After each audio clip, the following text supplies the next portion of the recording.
décrit un événement qui n'a duré que quelques heures, qui a été non violent et accepté immédiatement de qualifier d'insurrection la demande de dissolution de l'Assemblée nationale, m'apparaît comme infondé légalement, a déclaré Yoon Suk-yeol devant le tribunal central de Séoul qui, après 2 audiences préliminaires, a commencé à juger l'affaire sur le fond. Destitué par la Cour constitutionnelle le 4 avril après avoir été suspendu de ses fonctions mi-décembre, Yoon Suk-yeol doit désormais s'expliquer au pénal.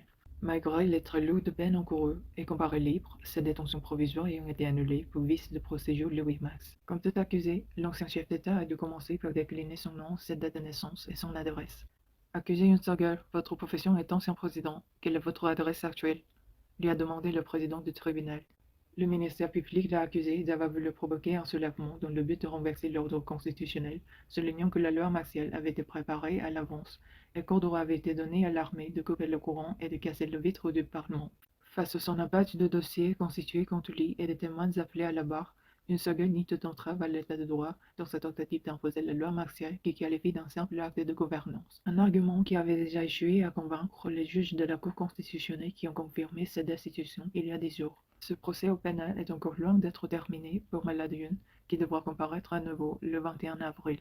Yoon Suk-yeol, lui-même un ancien procureur Stark qui avait été élu à la tête de l'État en 2022, a entrepris lundi de réfuter point par point les accusations. La plupart des experts s'attendent à une longue procédure et font la comparaison avec celle de l'ex-présidente Park Geun-hye, destituée en mars 2017 mais dont la condamnation définitive pour trafic d'influence et corruption n'avait été prononcée par la Cour suprême qu'en janvier 2021. Le verdict en première instance devrait être rendu vers août, mais l'affaire comporte environ 70 000 pages de preuves et de nombreux témoins.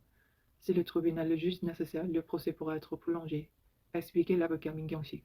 Le tribunal entendra, entre autres, les témoignages de 2 officiers de l'armée cités par les procureurs, dont lundi avoir reçu l'ordre de ses supérieurs de faire sortir les députés réunis à l'Assemblée nationale pour lever la loi martiale. S'il est reconnu coupable, Yoon Suk-yeol deviendra le troisième ancien président de Corée du Sud à être condamné pour insurrection, après John et Notheo en 1996 pour un coup d'État perpétré en 1979. Selon l'avocat Min Kyung-sik, Yoon Suk-yeol s'expose à une condamnation comme ses 2 prédécesseurs, dont les actes avaient aussi impliqué le déploiement coercitif de la force armée. Les 2 hommes avaient été condamnés à de lourdes peines de prison avant d'être rapidement graciés.